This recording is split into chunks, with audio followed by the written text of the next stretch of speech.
Picture this. You struggle for an entire Saturday afternoon just to put together a wobbly IKEA bookshelf. Now imagine someone on the Great Plains rolling their eyes at you while they finish building an entire house, roof, walls, door, chimney, and even an interior ventilation system in under 2 hours. That, my friend, is the Native American teepee, a home so practical, so brilliantly engineered that settlers were both impressed and slightly humiliated when they saw how fast it went up. Because while pioneers hammered nails into crooked cabins, Plains tribes had already finished setting up, lit a fire inside, and were brewing dinner. But how did they do it? How exactly did Native Americans turn trees, animal hides, and rope into a livable home in the time it takes you to order a pizza? Let's break down the genius, step by step. Materials. Turning nature into architecture. The first step in building a teepee wasn't finding a flat spot or staking out your territory. It was gathering the right materials. And here's where the engineering really starts to shine, because this wasn't improvised survival, this was refined design. A teepee wasn't just any bunch of sticks tied together with wishful thinking or crossed fingers. It required lodgepole pines. These trees grew straight, tall, and light. Basically nature's gift to nomadic architects. A standard teepee needed about 12 to 17 poles, each averaging between 20 and 25 feet long. Not exactly something you'd casually throw in the back of your pickup, but horses made it manageable. Before horses, dogs dragged them. Yes, entire houses were once dog-hauled across the prairie, which makes modern humans look extra lazy, considering we complain about carrying groceries from the car. Then came the covering. In the pre-Columbian days, that meant bison hides. A full-size teepee could take anywhere from 12 to 20 hides, carefully stitched together with sinew. After the near extinction of the bison in the 19th century, canvas from traders replaced hides, but the principle stayed the same. The covering wasn't just fabric thrown on poles. It was cut and shaped into a semicircle with precision, so when it wrapped around the frame, it sealed perfectly, wind-resistant and waterproof. In other words, while settlers were busy caulking the cracks in their log cabins, native families had a mobile, weatherproof home, without the drafty gaps or the constant battle against leaks. For ropes, rawhide thongs or braided plant fibers did the job. No hardware store, no metal nails, no problem. And because nothing went to waste, even bison tails, tendons, and stomach linings found their way into construction. One animal provided food, clothing, tools, and shelter. Efficiency wasn't a passing trend. It was survival, ingenuity, and an everyday reminder that everything in nature had a purpose. The preparation, location, now, before you slap poles together and call it a day. There's the matter of choosing a site. Plains tribes weren't careless about this. A teepee needed to be practical, durable, and smartly placed. Too close to water, and you risked flooding. Too far, and you cursed yourself every time you had to fetch a bucket. Flat ground was ideal, but slightly raised terrain helped drainage during storms and kept the floor from turning into a swampy mess.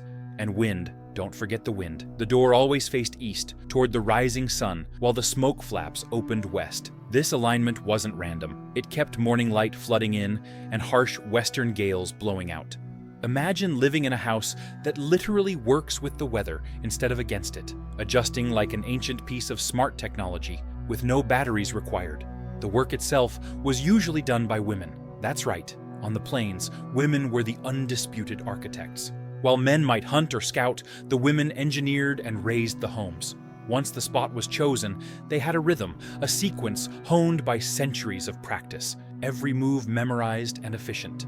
Modern construction crews could have taken notes if they weren't still busy losing their tools. The framework, a skeleton, stronger than it looks. Time for the real magic. The skeleton of the teepee. First, 3 main poles were selected to form the tripod. These had to be strong enough to bear the weight of the entire structure and straight enough not to wobble. Once lashed together, they were raised upright, their bases spread in a wide triangle. This tripod acted like the backbone, stabilizing everything that came after. One by one, the rest of the poles were lifted and leaned into place, forming a cone. Each pole wasn't just shoved in wherever there was room. There was an order, intentional spacing that balanced the load evenly and created symmetry that made the whole lodge look precise. The last pole, known as the lifting pole, carried the bison hide covering draped over it. Once raised and secured, the hide wrapped around the structure in a smooth arc, and the poles inside locked it all together. The genius here is that the weight of the covering actually tightened the frame. The more you pulled, the sturdier it got, like a natural tension system. From start to finish, setting up the frame could take less than an hour. Add the covering, adjust the smoke flaps, secure the entrance, smooth down the edges, and you had a home that could handle prairie winds that would send a settler's roof flying like a frisbee across the open plains. The covering, a buffalo blanket, big enough for a house. If the poles were the bones, the hide covering was the skin. And let's be honest, stretching the hide of a 2,000-pound animal over 20-foot poles isn't exactly light work, especially when the wind decided to join the fight. But the design was elegant. Imagine a giant semicircle of bison hides sewn together into a single sheet, with one straight edge and one curved edge. The straight edge was the base, while the curved edge wrapped smoothly around the cone of poles.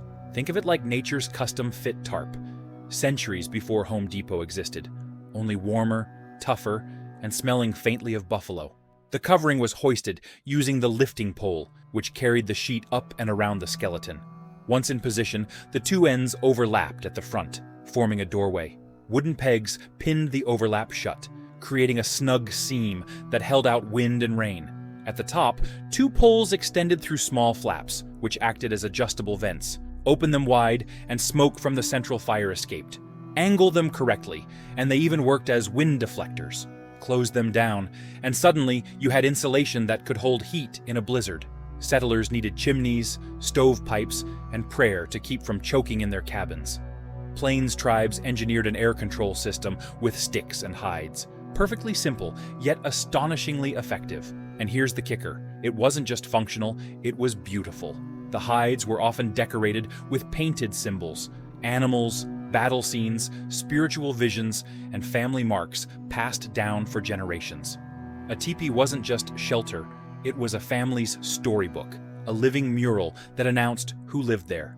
Imagine if your house walls doubled as both insulation and autobiography, and every visitor could literally read your life story on the outside. The interior, comfort on the prairie step inside a finished teepee, and you'd quickly realize this wasn't some drafty tent. The floor was often lined with buffalo robes, furs, or woven mats, soft enough to keep feet off frozen earth. Beds of willow branches, covered in hides, lined the walls. A fire pit sat dead center, perfectly placed under the smoke hole above. Cooking, heating, storytelling. It all revolved around that hearth. But the engineering didn't stop at warmth. Teepees had a lining system, an inner wall of hides or cloth tied inside about 4 feet above the ground. This created a double layer effect. Cold air sank behind the lining, got funneled up between the layers, and escaped through the smoke hole. Meanwhile, warm air from the fire stayed in the living space. Basically, a convection system designed long before your HVAC guy sent you a bill. The doorway was covered by a flap that doubled as a storm break. In summer, the sides of the teepee could be rolled up to let air flow through, turning the whole place into an airy pavilion. In winter, extra hides were added to thicken the walls. Families could gather, cook, laugh, and even sleep comfortably, while winds outside froze lakes solid. And remember, all of this was portable. The same structure that stood strong in a Montana blizzard could be dismantled in under an hour, rolled up and strapped to a horse or dog travois. Try doing that with your brick and mortar McMansion. Teamwork, the real architects of the plains. Here's a detail Hollywood almost always misses. Teepees weren't built by grizzled warriors with war paint and spears clenched between their teeth. The real masterminds behind teepee construction were women. Among most plains tribes, the lodge belonged to the woman, not the man. She owned it, maintained it, and if she got tired of her husband's nonsense, she could toss his belongings outside and lock him out. Frontier divorce. Quick, efficient, and humiliating if your moccasins landed in the dirt. Because women were the official architects, teepee building ran like a well-oiled machine. Everyone had a role, and no one was exempt. Children fetched smaller branches or helped carry hides, often learning through imitation. Elders supervised and corrected anyone slacking off, reminding them this was survival, not practice. Younger women raised the frame, tightened ropes, and pulled the hide into place with practiced strength that came from doing it hundreds of times. Men? They might pitch in, but usually only if the women needed extra muscle, and even then, they often got side-eye for moving too slowly. In the gender division of labor, men hunted the buffalo, but women turned those buffalo into an actual home, complete with walls, doors, and ventilation. This wasn't casual either. Girls learned teepee construction from a young age, memorizing the sequence, the angles, and the proper way to align poles. By adulthood, a woman could put up a teepee with the speed and precision of a modern construction crew, without cranes, power tools, or someone shouting into a walkie-talkie. It was skill, tradition, and teamwork rolled into one, and it ensured that the heartbeat of the tribe, quite literally, stood on the strength of women's work. The 2-hour build. Prairie speed run. So how do you actually build a full-sized house in 2 hours? Let's walk through it like a step-by-step guide, the kind you wish came with furniture instructions. Step 1. Select 3 poles for the tripod. Lash them together, raise them up, spread their bases. Time elapsed. 10 minutes, and you already have the backbone of a house. Step 2. Add the rest of the poles one by one, leaning them into the tripod. Each pole clicks into place like a giant wooden puzzle, only this puzzle doesn't leave extra pieces rattling in the box. Another 20 minutes gone. Step 3. Raise the lifting pole with the hide covering, swing it around the frame, and snug the edges together in front. Secure the seam with wooden pegs, strong enough to defy wind and rain. 15 more minutes. Step 4. Adjust the smoke flaps with 2 poles, peg down the base, and add an interior lining if needed. Another 30 minutes, and suddenly your shelter has heating, cooling, and ventilation built in. Step 5. Set up beds, stack firewood, arrange cooking gear, and light a fire in the center. Congratulations. You've built a house faster than most people set up their Wi-Fi router, and definitely with fewer curse words. 2 hours, start to finish, for a home that could stand through storms, keep out rain, ventilate smoke, and warm an entire family through the night. Even more impressive? That same home could be taken down in half the time. Everything rolled up neatly, loaded onto horses, and the tribe was back on the move before sunset. Settlers, meanwhile, were still arguing about where to place the outhouse and which direction the door should face. Mobility. Homes with a handle. The beauty of the teepee wasn't just that it went up fast, it was that it came down even faster. Imagine packing up your entire house like a tent, throwing it on your horse, and hitting the road. That's exactly what Plains tribes did. In fact, the word nomadic barely captures the efficiency of this system. The teepee was a mobile survival unit designed for a people whose lives followed the buffalo, shifting with the rhythm of the herds and the changing seasons. When it was time to move, the hide covering was rolled, poles stacked, and everything strapped to a travois. Basically, a wooden sled dragged by dogs and later horses. Think of it as the original U-Haul, only powered by 4 legs instead of 4 wheels, and without hidden late fees. With horses, families could carry larger teepees, more gear, and yes, even children riding comfortably atop the bundle. A family could move camp at sunrise, travel miles across open prairie, and have a brand new home standing by afternoon, fire already crackling inside. This level of flexibility was unmatched. In summer, when herds roamed far, teepees moved with them. In winter, when protection was needed, teepees could be set up in sheltered valleys, their walls thickened with extra hides. You didn't just live in one place. You carried your home across the Great Plains, confident it would perform just as well wherever you stopped, from frozen riversides to sun-baked prairies. Settlers versus teepees, a humbling comparison. Now, let's contrast this with the pioneers. Settlers crossing the plains didn't have portable homes.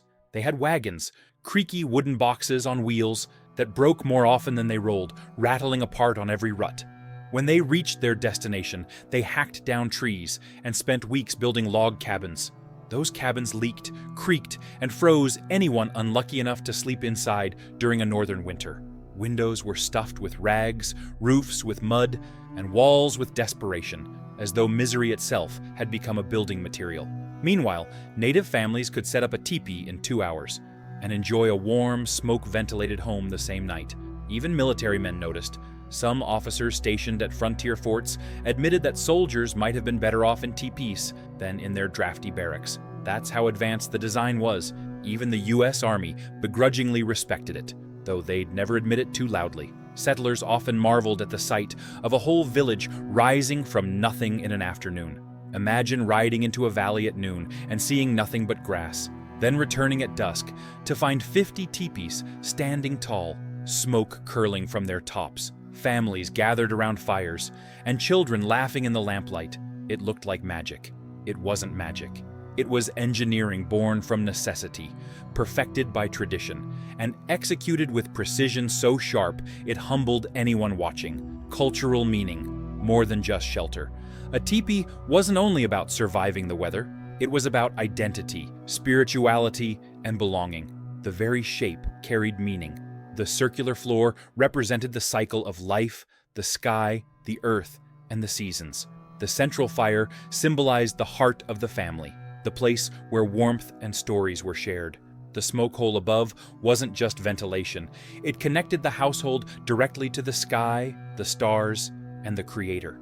Living inside a teepee wasn't just practical. It was a constant reminder of one's place in the universe, both humble and profound. The decorations mattered too. Families painted their teepees with personal and tribal symbols. Some showed animals tied to family clans, others marked victories in war, and still others displayed visions received during sacred ceremonies. A teepee told you where someone came from, what they valued, and what stories they carried. Step into a plains village, and you weren't just walking into a neighborhood. You were entering an art gallery, a history book, a spiritual space, and a living diary all rolled into one. Even the way teepees stood together mattered. Villages were often arranged in circles, each lodge forming part of a greater whole. The circle mirrored the cosmos, binding families into community.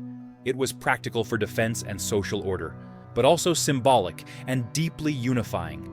Every lodge had its place, every person belonged, and the entire camp echoed the balance of the natural world around it. So, how did Native Americans build a real teepee in 2 hours? With precision, teamwork, and centuries of innovation. 3 poles for the tripod, a dozen more to complete the frame, hides stretched into a weatherproof skin, smoke flaps adjusted to tame the wind, and an interior lined for comfort.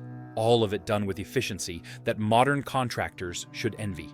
Settlers wrote about it in awe, soldiers studied it in admiration, and even architects today shake their heads at the brilliance of such simple design. A teepee was strong against storms, cool in the summer, warm in the winter, portable across endless miles, and spiritual in its very shape. And while you might wrestle with a tent pole at your next camping trip, plains tribes were raising entire homes before the sun had fully moved across the sky. The teepee was proof that survival on the plains didn't require brute force alone. It required intelligence, cooperation, and a deep understanding of the land. It was more than shelter. It was culture. It was family. It was life. And yes, it really did only take 2 hours.